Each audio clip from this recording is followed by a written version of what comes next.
देखो वैदिक काल के बारे में, वैदिक काल का जो नॉर्मल सा टाइम पीरियड देखते हैं वो आता है 1500 से लेकर 600 बीसी। 1500 से लेकर 600 बीसी। देखो 1750 तक सिंधु घाटी सभ्यता के हमें साक्ष्य मिलते हैं, अवशेष मिलते हैं।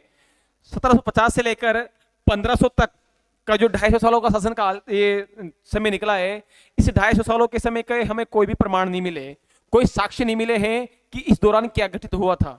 हमें साक्ष्य मिलना प्रारंभ हुए हैं 1500 से लेकर 600 बीसी तक। इस काल का सबसे अच्छा कोई सोर्स है, सबसे अच्छा कोई स्रोत है जानकारी का, तो वो है वैदिक साहित्य।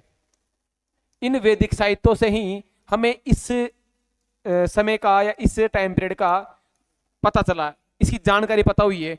इसके अलावा कोई सोर्स नहीं है जिसके बारे में जानकारी प्राप्त हुई है। अच्छा, वैदिक साहित्य एक लिखा हुआ साक्ष्य है, लिखित में मिले प्रमाण में वही है। इस वैदिक काल के हमें पुरातात्विक जो स्रोत है वो नहीं मिले हैं।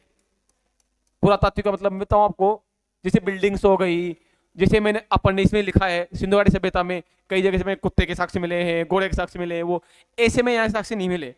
हमें इनकी जानकारी मिलती है लिखित हुए वैदिक साहित्यों से, वेदों से, उपनिषदों से, ब्राह्मण साहित्य से, इनसे हमें इनकी जानकारी प्राप्त हुई है इस काल की, वैदिक काल की। वैदिक काल को बेसिकली हम दो भागों में डिवाइड करके पढ़ते हैं। एक 1500 से 1000 बीसी वाला और एक 1000 से 600 बीसी वाला। इन दो भागों में इसको डिवाइड करके पढ़ते हैं अपन। ये वाला जो टाइम पीरियड है इसको बोलते हैं अपन ऋग्वैदिक काल, ऋग्वैदिक काल। और इस वाले टाइम पीरियड को बोलते हैं अपन उत्तर वैदिक काल, उत्तर वैदिक काल। देखो बेसिकली हमारे धर्म में या सनातन धर्म में 4 वेद हुए हैं, ऋग्वेद, यजुर्वेद, सामवेद और अथर्ववेद। जिस टाइम पीरियड में ऋग्वेद की रचना हुई थी उसको हमने क्या बोल दिया, ऋग्वैदिक काल। बाकी के जो 3 वेद है उनकी रचना जिस समय हुई है उसको क्या बोल दिया अपने, उत्तर वैदिक काल। जिस समय ऋग्वेद की रचना हुई क्या कहलाया, वो ऋग्वैदिक काल कहलाया। और जिस समय अन्य 3 वेदों की रचना हुई क्या कहलाया, उत्तर वैदिक काल कहलाया। तो बेसिकली हम वैदिक काल को इन 2 भागों में डिवाइड करके पढ़ते हैं। पहले स्टार्टिंग में हम वो चीजें देखेंगे कि वैदिक साहित्य क्या होता है, वेद कितने हैं, उनके वेदों के कौन कौन से भाग होते हैं, सारी चीजें देखेंगे। उन वेदों के ऋषि क्या कहलाते हैं, उनके पुरोहित क्या कहलाते हैं, उन सब चीजों को देखेंगे। फिर हम धीरे धीरे एक एक वेद को पढ़ेंगे। पहले ऋग्वेद को पढ़ेंगे, फिर यजुर्वेद को, सामवेद, अथर्ववेद, सबको ढंग से पढ़ेंगे अलग अलग तरीके से ना। वो कहलाएगा अपना ऋग्वैदिक काल। तो पहले नॉर्मल सी जानकारी लिखो, हेडिंग तो लगाओ आप। पहले हेडिंग लगा ली, टाइम पीरियड लिख लिया, टाइम पीरियड भी लिख लो बगल में। 1500 से 600 बीसी, 1500 से 600 बीसी। हाँ मैं बताऊं एक बार, देखो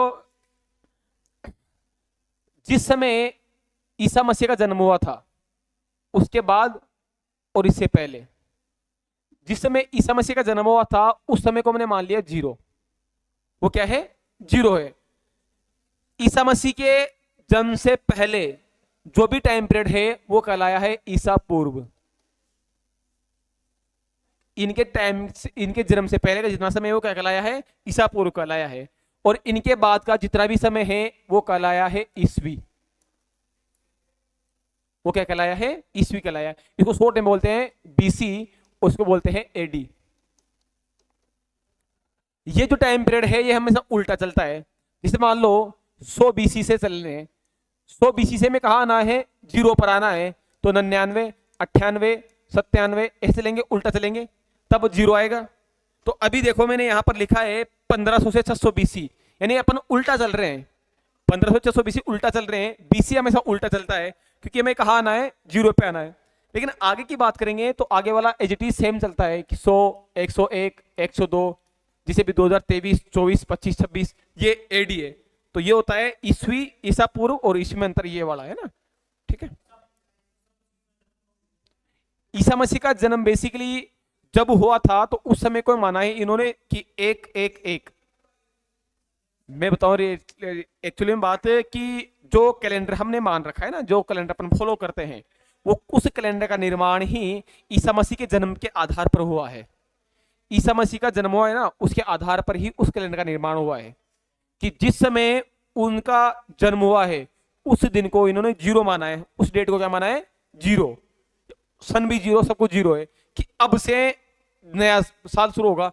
उससे पहले जितनी घटना घटित हुई है उनको उन्होंने ईस्वी के रूप में माना है, उसके बाद की जो घटना उसको उसमें ईसा पूर्व और ईस्वी के रूप में माना। ऐसे डिसाइड किया है, ऐसे डिवाइड किया है कि उन्होंने इतिहासकारों ने, ये बात है। कौन सा? चार, चार ईसा पूर्व में उन्हें ज्ञान की प्राप्ति हुई थी। और ईसा पूर्व, हाँ 4 ईसा पूर्व। बताओ कैसे, मैं बताऊं आपको कि मैंने ईसाई धर्म पढ़ाया था राजस्थान वालों में, ईसाई त्योहार पढ़ाए थे।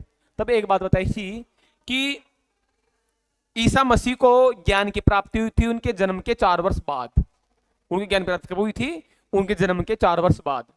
जब उनको ज्ञान की प्राप्ति हुई है तो उसी दिन को ही ईसाइयों ने मानना शुरू कर दिया कि आज से ये तारीख कौन सी है, 1 जनवरी, और 1 मानना शुरू कर दिया इन्होंने। किसको? जब उनको ज्ञान की प्राप्ति हुई है। अब उनको ज्ञान की प्राप्ति कब हुई है? 4 वर्ष बाद, अपने जन्म के 4 वर्ष बाद।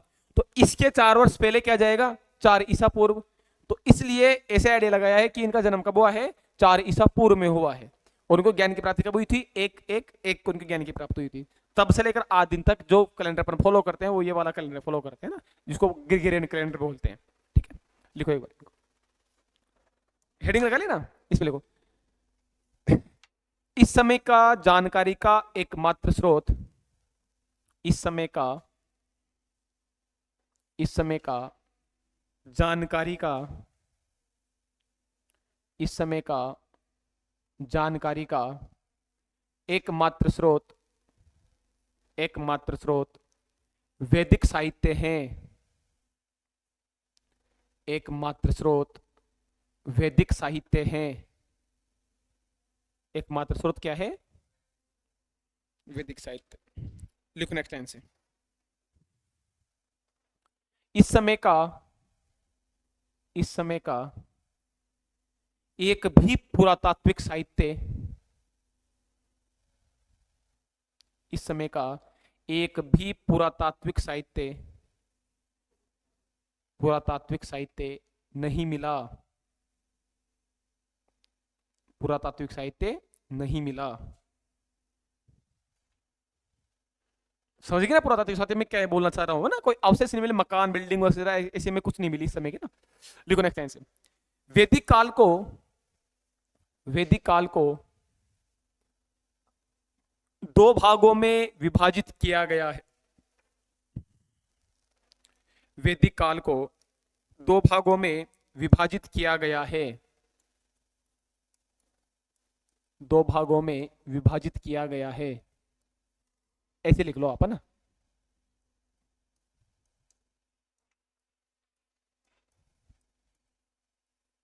एक है ऋग्वेदिक काल और एक है उत्तरवेदिक काल।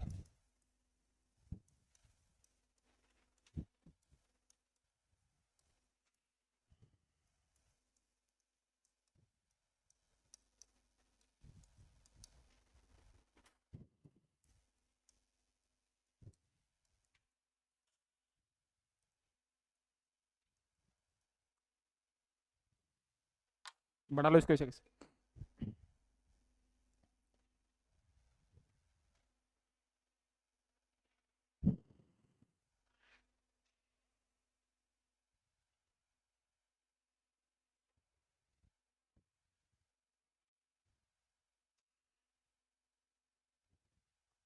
कल टेस्ट तुम लोगों का ना?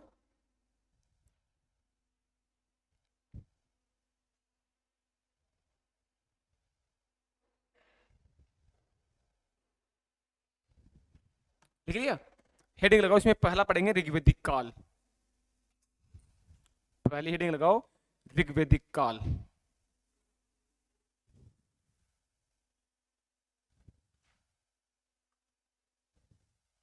ऋग्वेदिक काल कौन सा काल पढ़ेंगे? देखो, ऋग्वेदिक काल में एक सिंपल सी बात आप लोगों को पता है कि इसमें क्या लिखा गया था? ऋग्वेद लिखा गया था।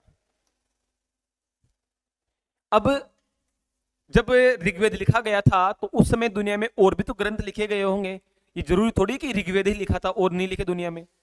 तो ऋग्वेद के समकालीन कौन कौन से ग्रंथ थे, एक बार उनके नाम देख लेते हैं। भाई ये ग्रंथ इसके समकालीन थे, लेकिन फिर भी उन सभी ग्रंथों में से सबसे प्राचीन कोई ग्रंथ रहेगा तो कौन सा रहेगा? ऋग्वेद ही रहेगा।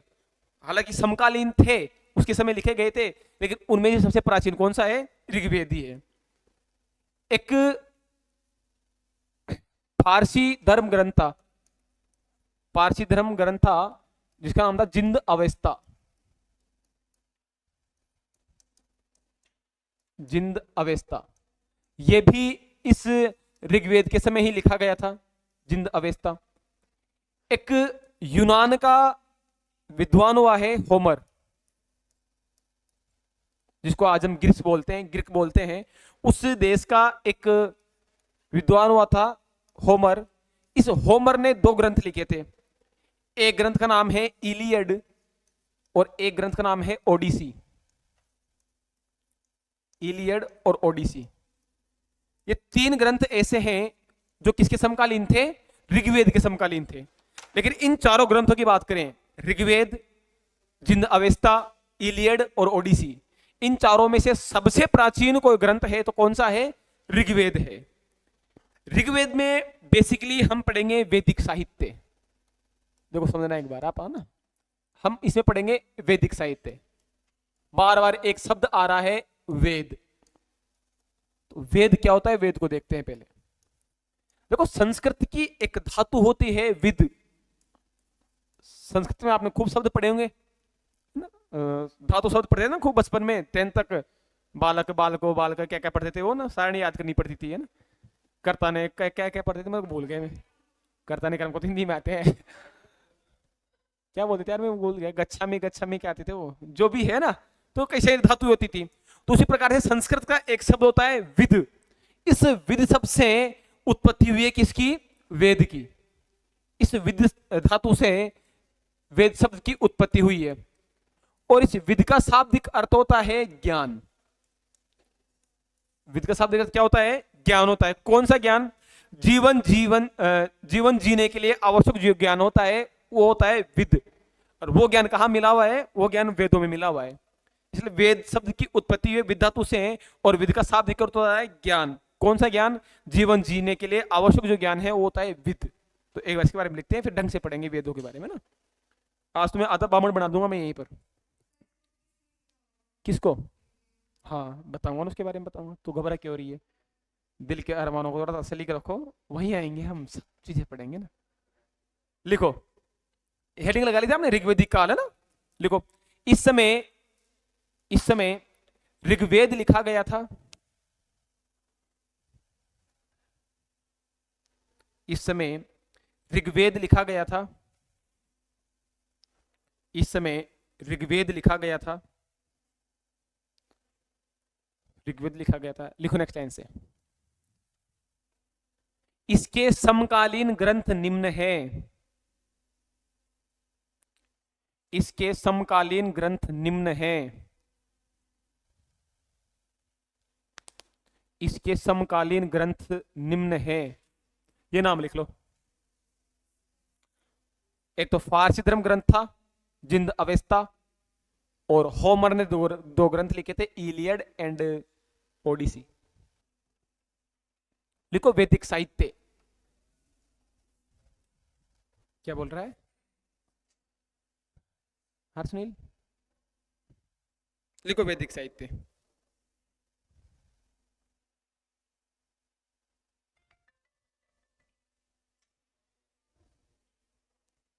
बोलूं? शाबाश, कभी तो बोलते सर रुक जाओ, आज बोल रहे सर बोलो सर। लिखो, वेद शब्द की उत्पत्ति, वेद शब्द की उत्पत्ति, वेद शब्द की उत्पत्ति संस्कृत भाषा के, वेद शब्द की उत्पत्ति संस्कृत भाषा के विद धातु से हुई है। विद धातु से हुई है। विद धातु से हुई है। जिसका शाब्दिक अर्थ, जिसका शाब्दिक अर्थ, जिसका शाब्दिक अर्थ जानने योग्य ज्ञान होता है, जिसका शाब्दिक अर्थ जानने योग्य, जिसका शाब्दिक अर्थ जानने योग्य ज्ञान होता है, जिसका शाब्दिक अर्थ जानने योग्य ज्ञान होता है। देखो इस वैदिक साहित्य की कुछ विशेषता है, उन विशेषताओं को देखते हैं क्या क्या विशेषता है। एक तो हम इन वैदिक साहित्यों को बोलते हैं श्रुति साहित्य। कौन साहित्य? श्रुति साहित्य। और एक हम इन्हें बोलते हैं अपौरुष से।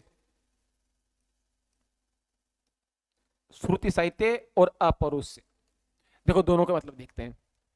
श्रुति साहित्य की बात करते हैं पहले। जो वैदिक साहित्य लिखे गए हैं बेसिकली आर्यों के द्वारा लिखे गए हैं। आर्य कौन थे? हमारे पूर्वज, है ना, जो हमारे पूर्वज थे जिन्होंने भारत में 1500 बीसी में रहना प्रारंभ किया, वो आर्य थे, है ना। हमारे पहले बढ़ के जो हमारे बहुत पहले के आदमी थे वो कौन थे? आर्य थे। आज के करीबन 3000-4000 साल पहले के जो लोग थे वो आर्य कहलाते थे। बाद में वो दक्षिण भारत में चले गए और द्रविड़ कहलाए, आज भी दक्षिण भारत में रहते हैं ना। तो उन आर्यों ने बेसिकली, इन आर्यों को लिपि का ज्ञान नहीं था। लिपि समझते हो ना, लिखने की कला, उस लिपि का ज्ञान इनको नहीं था। लिपि का ज्ञान नहीं था तो वेद कैसे लिखे इन्होंने? नहीं, इन्होंने वेद लिखे नहीं थे, इन्होंने वेद सुन सुनकर याद किए थे। स्वर्ण और वाचन की परंपरा से बोल बोलकर और सुन सुनकर इन्होंने वेदों को याद किया है। तभी तो हम वेदों को क्या बोलते हैं? श्रुति साहित्य बोलते हैं। कि ऐसा साहित्य जिसको सुनकर तैयार किया गया हो, जिसको सुनकर याद किया गया हो, वो कहलाता है श्रुति साहित्य। सुनकर क्यों? क्योंकि उस समय इनको लिपि का ज्ञान नहीं था। लिपि का ज्ञान होता तो ये वेदों को लिख देते, लेकिन वेदों को इन्होंने लिखा नहीं है, इसलिए वेद क्या है? श्रुति साहित्य है। फिर मैंने एक शब्द लिखा है, ये अपौरुष से है। अपौरुष का मतलब होता है वेदों की रचना पुरुष के द्वारा नहीं की गई है। वेद पुरुष के द्वारा नहीं बनाए गए हैं, उनकी रचना पुरुषों के द्वारा नहीं की गई है, इसलिए उन्हें क्या बोलते हैं? अपौरुष बोलते हैं। अब मन में आ रहा होगा कि सर अगर ये लिखे नहीं गए हैं, ये श्रुति साहित्य हैं, तो आज जो हमें इनके बारे में जानकारी मिलती है वो कहां से मिलती है? वो किसने लिखा है? फिर एक बंदा हुआ है कृष्ण द्वैपायन वेदव्यास, द्वैपायन वेदव्यास। इन भाई साहब ने वैदिक साहित्य का संकलन किया है। इन्होंने वेदों को इकट्ठा करके जो जानकारी इनको प्राप्त हुई है उनको लिखा है। आज हमें जो वेद दिखाई देते हैं, जो वेद हम देखते हैं आज, वो वेद लिखने का काम किसने किया है? कृष्ण द्वैपायन वेदव्यास ने। इन्होंने वेदों का संकलन किया है, और इन्होंने वेदों का संकलन किया है उसको बोलते हैं अपन संहिता। संहिता का मतलब होता है संकलन करना। संहिता का मतलब क्या होता है? संकलन करना। किसका संकलन किया है इन्होंने? वैदिक साहित्यों का। क्यों? क्योंकि वैदिक साहित्य पहले लिखे हुए नहीं थे। वैदिक साहित्य पहले श्रवण और वाचन परंपरा पर आधारित थे, इन्हीं पर याद किया जाता था, इसलिए इनको श्रुति साहित्य बोला गया है। कालांतर में एक व्यक्ति हुआ कृष्ण द्वैपायन वेदव्यास, इन्होंने इनका संकलन किया है, तब जाकर इन्होंने क्या बोलने लगे? इनको संहिता बोलने लगे। प्रत्येक वेद से कोई ना कोई ऋषि जुड़ा हुआ है, हम देखेंगे भी आगे। प्रत्येक, जैसे आपने नाम सुना होगा भार्गव ऋषि, विश्वामित्र ऋषि, वशिष्ठ, कई सारे आपने नाम सुने होंगे। वो जितने भी नाम आएंगे अभी अपन देखेंगे वो कौन कौन से वेद से जुड़े हुए थे, कौन कौन से वेद उन्होंने शुरू किया था, कौन कौन से वेद में उनकी जानकारी मिलती है। तो इन वैदिक ऋषियों को एक नाम से जानते हैं अपन। वैदिक ऋषि कौन? वो ऋषि जिन्होंने वेदों को देखा है, जिन्होंने वेदों से ज्ञान प्राप्त किया है, उनको बोलते हैं अपन वैदिक ऋषि। और वैदिक ऋषि के लिए वेदों में एक शब्द यूज होता है जिसे बोलते हैं दृष्टा। बस बात याद ये रखनी है आपको कि वैदिक ऋषि को क्या कहा जाता है? वैदिक ऋषियों को दृष्टा कहा जाता है। क्यों? क्योंकि इन्होंने वेदों के ज्ञान को देखा है, वेदों के ज्ञान इन्होंने पढ़ा, इसलिए इन्होंने क्या बोल दिया? दृष्टा बोल दिया। दृष्टा कौन होता है? देखने वाला। दृष्टा मतलब होता है, दृष्टि क्या होती है? अपन देखते हैं दृष्टि के थ्रू। दृष्टा हो गया जो देख रहा है। जिसने वेदों का ज्ञान देखा है वो क्या कहलाता है? वैदिक ऋषि कहलाता है। उन्हें क्या बोलते हैं? दृष्टा बोलते हैं। लिखो एक बार इनके बारे में।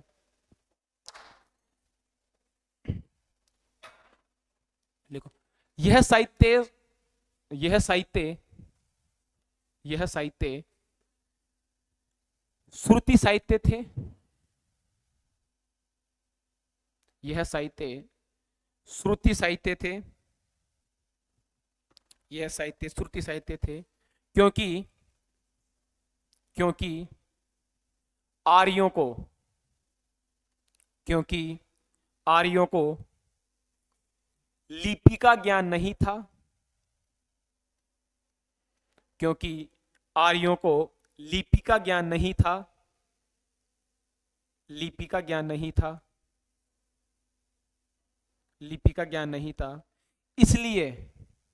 इसलिए स्वर्ण और वाचन परंपरा से, इसलिए स्वर्ण सुनने की है ना, स्वर्ण और वाचन परंपरा से, स्वर्ण और वाचन परंपरा से वेदों को याद किया। वेदों को याद किया। वेदों को याद किया। लिखो नेक्स्ट लाइन से। वेदों की रचना पुरुष के द्वारा नहीं की गई है।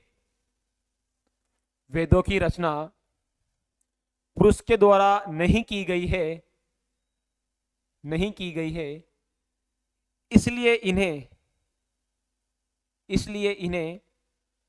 अपौरुषेय कहते हैं। इसलिए इन्हें अपौरुषेय कहते हैं। इसलिए इन्हें अपौरुषेय कहते हैं। लिखो नेक्स्ट लाइन से। कृष्ण द्वैपायन वेदव्यास ने, कृष्ण द्वैपायन वेदव्यास ने, ये पा है ना, क्योंकि मेरा ये और पा एक ही होता है ना, ये पा है, पा ये है। द्वैपायन क्या लिखा है मैंने? कृष्ण द्वैपायन वेदव्यास ने वेदों का संकलन किया। वेदों का संकलन किया। वेदों का संकलन किया। वेदों का संकलन किया जिसे वैदिक संहिता कहा गया। जिसे वैदिक संहिता कहा गया। जिसे वैदिक संहिता कहा गया। लिखो नेक्स्ट लाइन से। वैदिक ऋषि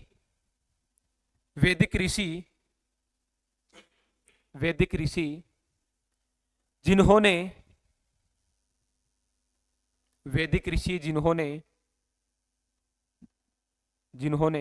वेदों का ज्ञान देखा।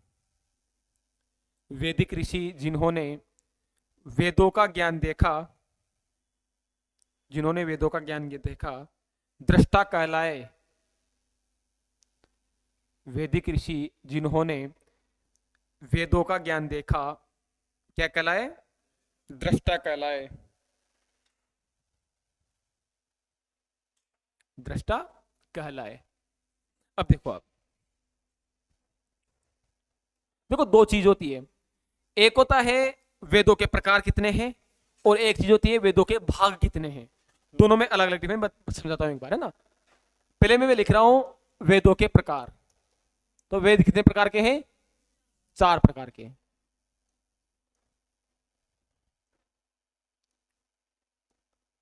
पहला वेद है ऋग्वेद, यजुर्वेद, सामवेद और अथर्ववेद। ये 4 प्रकार के वेद होते हैं। ये तो वेदों के प्रकार है। मैंने एक शब्द और कहा था, वेदों के भाग। वेदों के भाग भी 4 होते हैं। मैं ऋग्वेद में समझा रहा हूं, हालांकि सभी में सेम रहेंगे। वेदों के भी 4 भाग होते हैं। वेदों के एक भाग को बोलते हैं संहिता। वेदों के एक भाग को बोलते हैं ब्राह्मण। वेदों का एक भाग कहलाता है अरण्यक, और वेदों का एक भाग कहलाता है उपनिषद।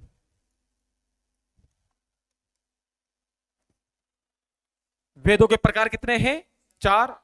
ऋग्वेद, यजुर्वेद, सामवेद, अथर्ववेद। वेदों के भाग कितने होते हैं? 4। कौन कौन से? संहिता, ब्राह्मण, अरण्यक, उपनिषद।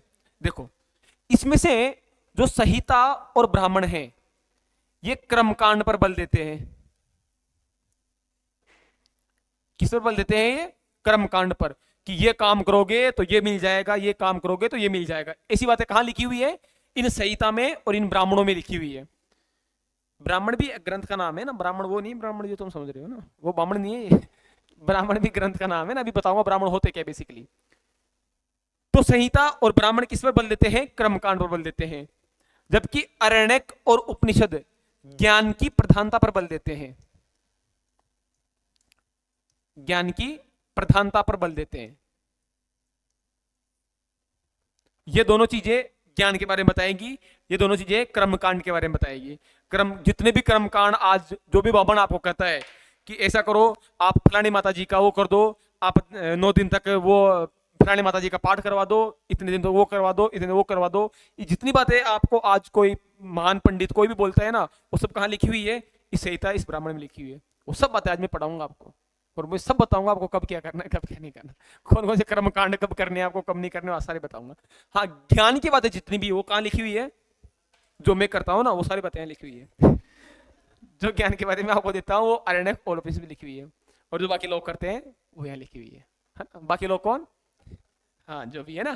तो इसको लिखो एक बार ऐसे कैसे। देखो, वेदों के प्रकार, वेदों के प्रकार, चारों के नाम लिख लो। ऐसे बना लो, हाँ ऐसे बना लो, नहीं तो इसको समझ जाओगे ना। लेकिन समझ में नहीं आए तो फिर ऐसे बता दो, तुम खुद ही लिख लो, फिर घर पे जाके सोचो क्या लिख लिया ये।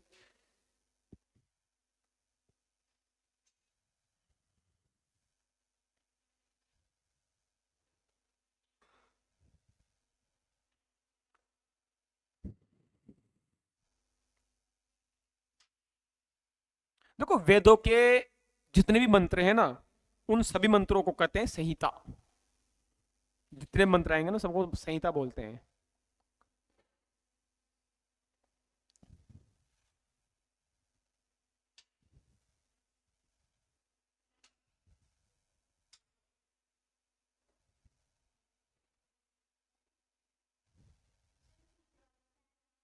भाग, हाँ, ये वेदों के भाग है।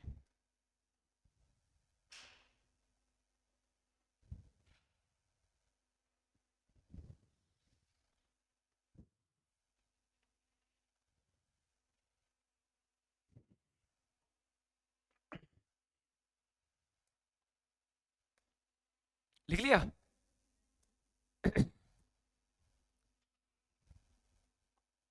आप लोगों ने एक शब्द सुना हो क्या कभी?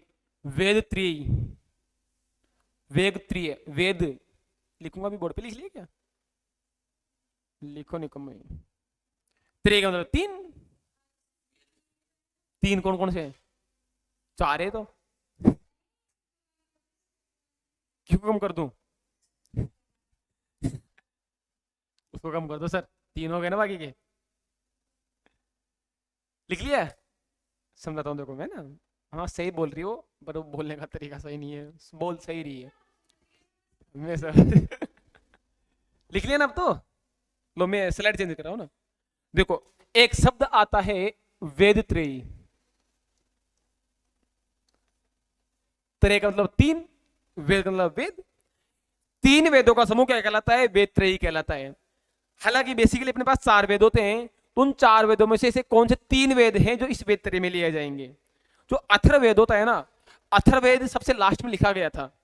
सबसे अंत में कोई वेद लिखा गया तो कौन सा वेद था? अथर्ववेद था। तो उस अथर्ववेद को छोड़कर बाकी जो तीनों वेद हैं, ऋग्वेद, यजुर्वेद और सामवेद, उन तीनों वेदों को मिलाकर हम बोलते हैं उन्हें वेद त्रयी। एक हो गया ऋग्वेद, एक हो गया यजुर्वेद, और एक हो गया सामवेद। अब देखना एक बात, जैसे ये जो ऋग्वेद है ना, ये किस शैली में लिखा हुआ है? हम जब छोटी क्लास में पढ़ते थे तब हिंदी में एक चीज देखते थे, पद्यांश और गद्यांश आता था ना, पद्य और गद्य।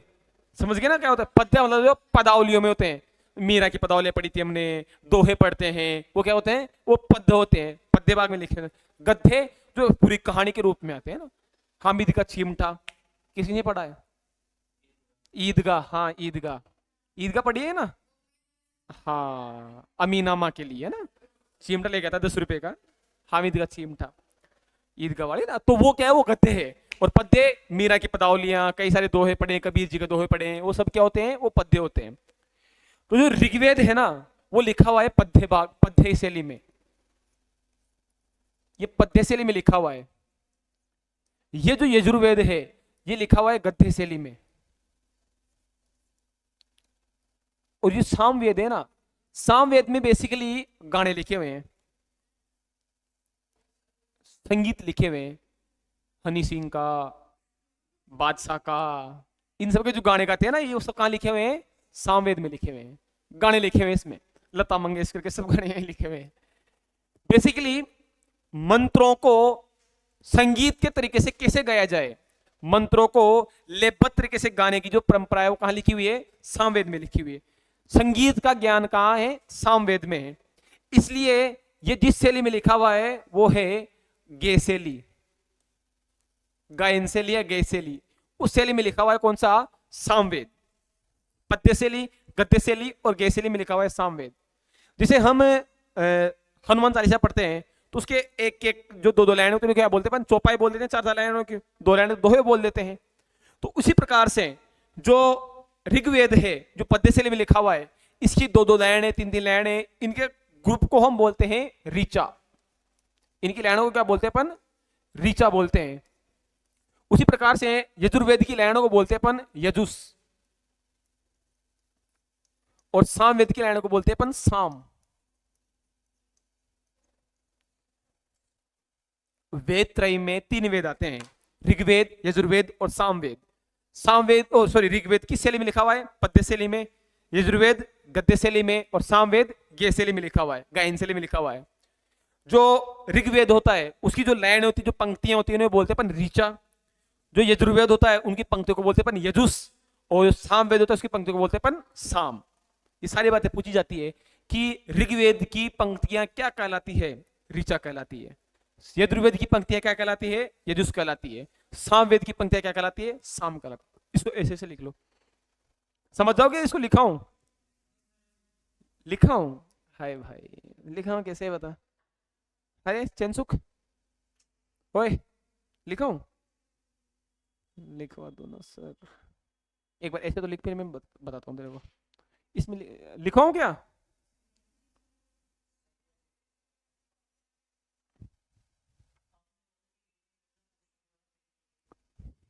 देवताओं ने पूछ के बताऊंगा तेरे को।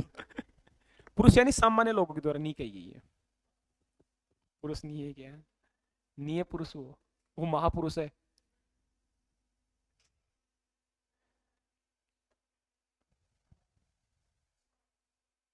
आम लोगों के द्वारा नहीं की गई रचना ना, वो है इसका रीजन में।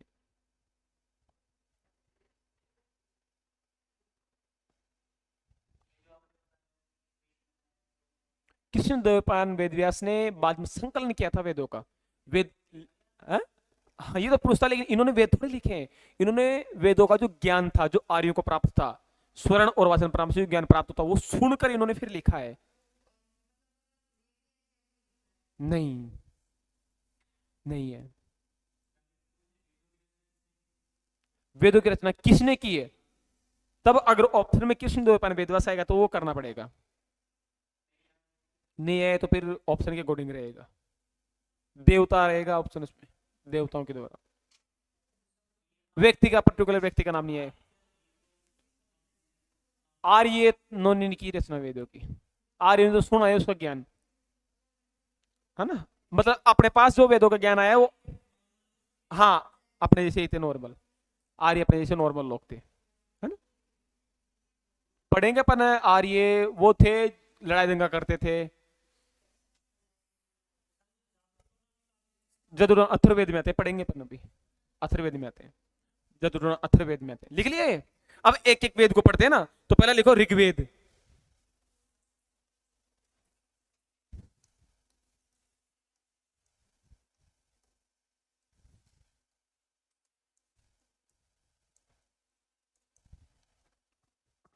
ऋग्वेद।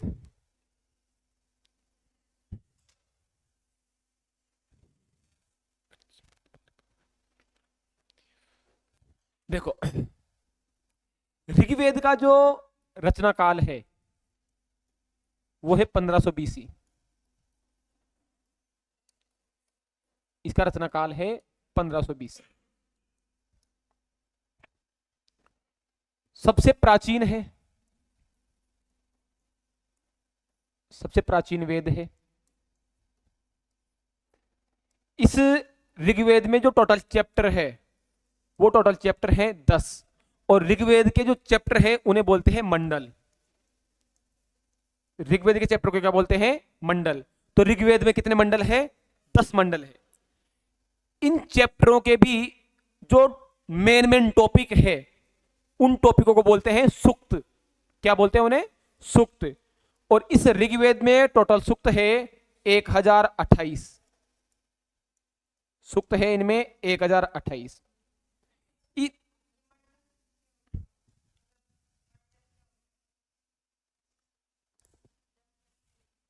क्या करें है? तू कहां थी भी जब मैं बता रहा था? तब यहां नहीं थी ना? क्यों नहीं थी यहां पर? फिर कहां खो रही थी तू? मंडल मतलब कि ऋग्वेद के जो चैप्टर होते हैं ना, पाठ होते हैं, उन्हें मंडल बोलते हैं। तो ऋग्वेद में टोटल कितने चैप्टर है? 10 चैप्टर है, ठीक है ना।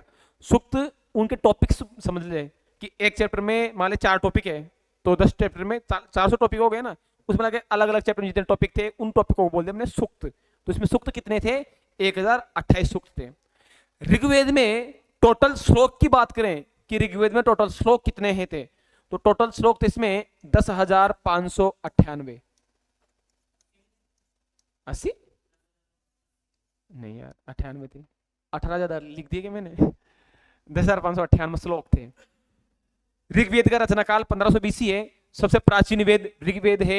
इसमें 10 मंडल थे, 1028 सूक्त थे और 10,598 क्या थे? श्लोक थे। यहां से डायरेक्टली क्वेश्चन पूछ लिया जाता है कि ऋग्वेद में टोटल सूक्तों की संख्या कितनी थी? 1028। टोटल मंडल कितने थे? 10 मंडल सबको याद रहते हैं बेसिकली, श्लोक और सूक्त याद नहीं रहते, तो इनको भी याद रखना ना। लिख लो इसको एक बार, ऐसे कैसे लिख लो इसको। तो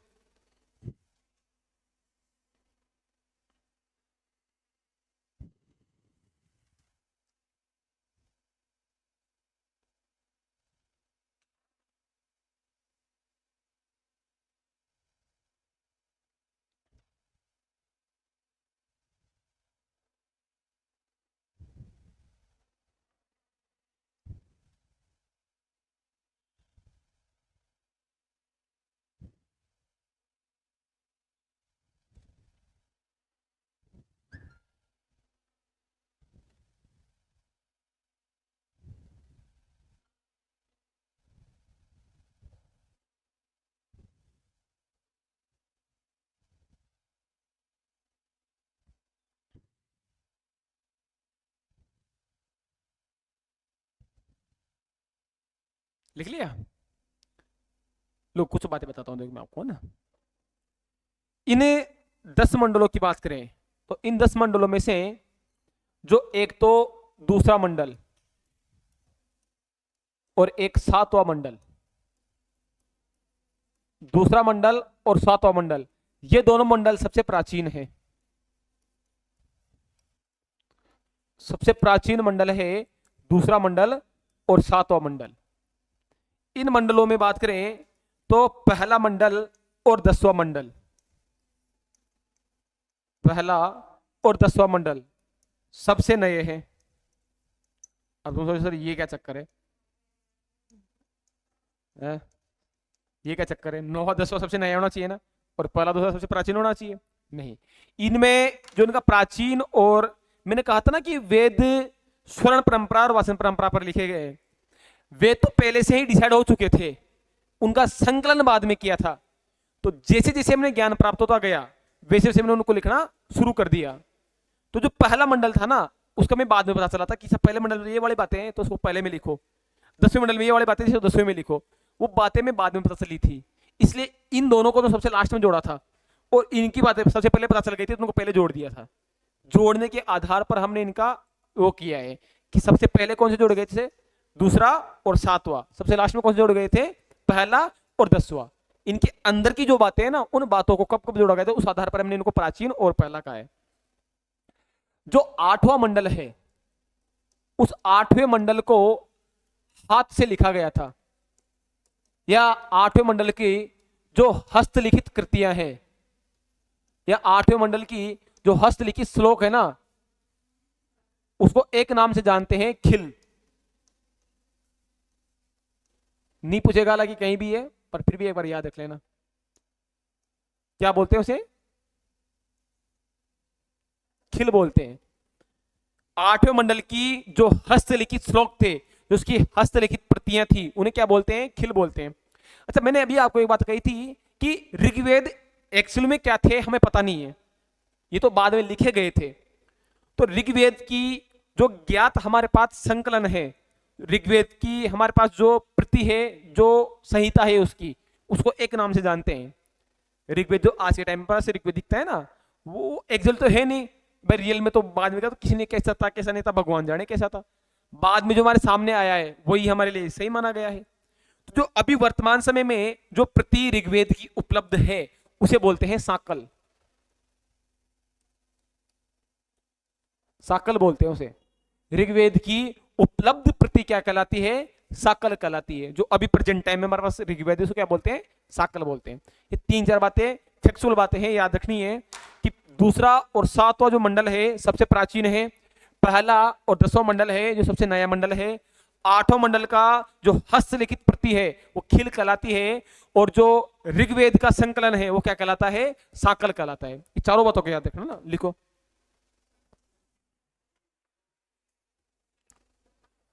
देखो, दूसरा और सातवां मंडल, दूसरा और सातवां मंडल सबसे प्राचीन है। दूसरा और सातवां मंडल सबसे प्राचीन है, सबसे प्राचीन है, सबसे प्राचीन है।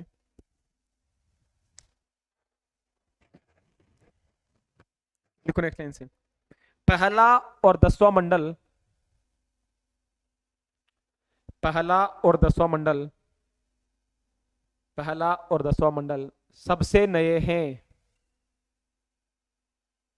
पहला और 10वां मंडल सबसे नए हैं, पहला और 10वां मंडल सबसे नए हैं, सबसे क्या है, नए हैं ना हाल में। लिखो नेक्स्ट लाइन से, 8वें मंडल की, 8वें मंडल की, 8वें मंडल की हस्तलिखित प्रतियां, 8वें मंडल की हस्तलिखित प्रतियां क्या कहलाती है, खिल कहलाती है।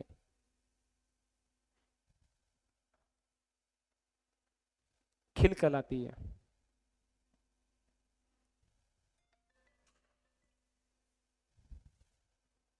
लिखो नेक्स्ट सेंस, ऋग्वेद की, ऋग्वेद की उपलब्ध संहिता,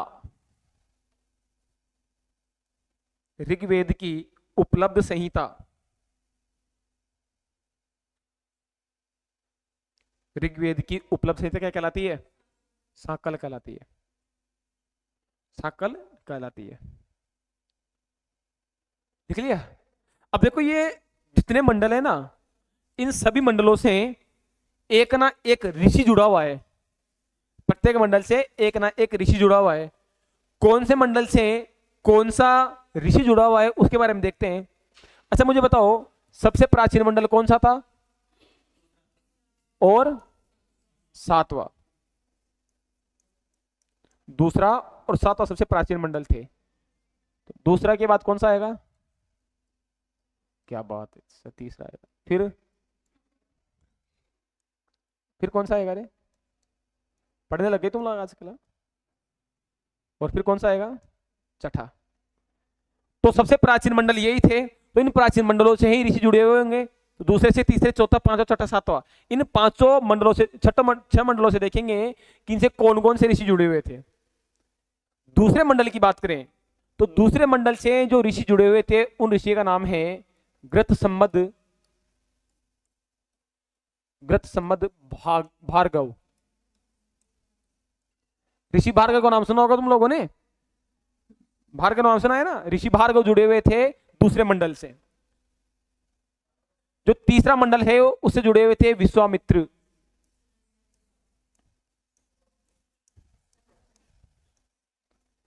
चौथे मंडल से जुड़े हुए थे वामदेव, नामदेव नहीं वामदेव। पांचवें मंडल से जुड़े हुए थे अत्रि। छठे मंडल से जुड़े हुए थे भारद्वाज,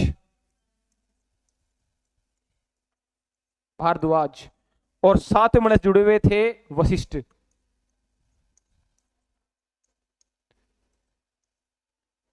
मैं बताऊं ये क्या है। मैंने भी आपको एक बात लिखाई थी कि वो ऋषि जो वेदों का ज्ञान जानते हैं उन्हें क्या बोलते हैं? दृष्टा बोलते हैं। ये प्रत्येक मंडल के दृष्टा है। दूसरे मंडल के दृष्टा कौन है? भार्गव, तीसरे के विश्वामित्र, चौथे के वामदेव, पांचवें के अत्रि, छठे के भारद्वाज और सातवें के वशिष्ठ। ऋग्वेद के प्रत्येक मंडल से एक ना एक ऋषि जुड़ा हुआ है और उस मंडल को उस ऋषि के नाम से ही जानते हैं। इनको बोलते हैं मंडल परिवार। इस मंडल परिवार में 6 लोग शामिल है, ये 6 के 6 लोग, इसी का बोलते हैं मंडल परिवार के नाम से भी जानते हैं या मंडल कुल के नाम से भी जानते हैं।